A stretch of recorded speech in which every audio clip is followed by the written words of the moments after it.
Since I've been here, I think it's the most quality depth that we've had up front. I know more about it than I've known. I'm a firm believer in you call it the best. Ask me at the end of the year, and then compare apples to apples. Going into the year, I feel like I know more about our guys, personality, strengths, weaknesses, guys coming in. I think we have proven depth up front, and I think we're talented across the board. But sometimes the talent doesn't always equate to production, and so I'm not trying to be evasive, but I'm not the best. Best is pretty great, and the best I don't take those words lightly. And I thought for the most part we really what I loved about last year's unit that really has nothing to do with this year's unit. Outside of we got some of the same guys back, is how we got better, how we found an identity and we continued to improve. From the beginning of the year to the end, and as a coach, that nothing is more satisfying to seeing your guys get better. And I think from a consistency through the years standpoint, is the best teams that I've been a part of, and some of the best defenses have always had that trait. And where as a coach, you feel to some degree and some level of satisfaction when you see your guys getting better.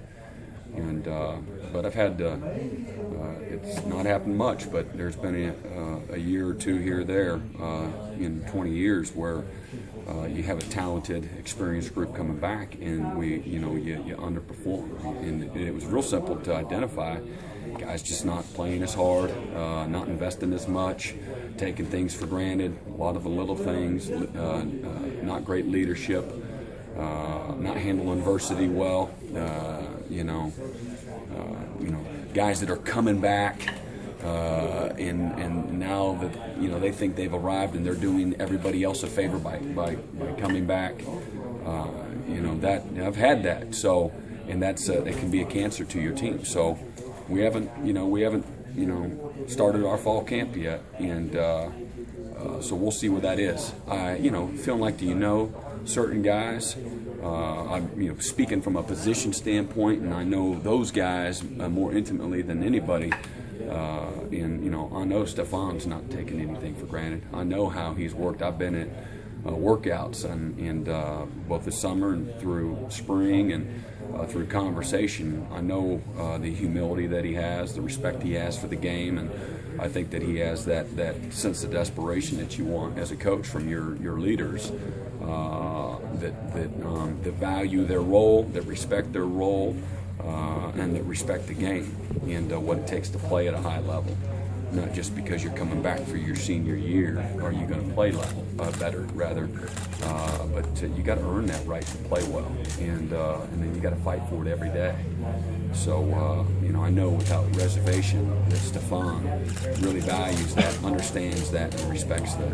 Is he the guy you see kind of being the leader of this unit? I think he's one of the leaders of our front seven. I think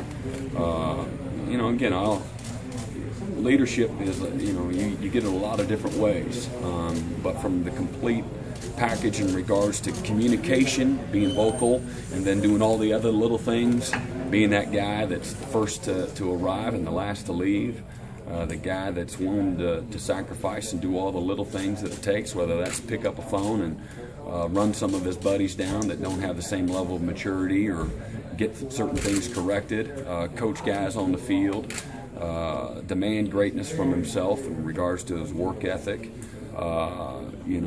take responsibility for shortcomings or weaknesses, and then attack those weaknesses and the shortcomings every day, and not be afraid to call guys out when certain things aren't right, whether that's to tell a guy to shut up, close his mouth, and be quick to listen and slow to speak. I think he stands for what you want from all the intangibles, from all the leadership intangibles that you want from your best leaders. And I think Grady Jarrett's another guy, and I don't want to leave anybody out, but guys that just jump out of the gym in regards to that, from say what they mean and mean what they say, and then they do it by example.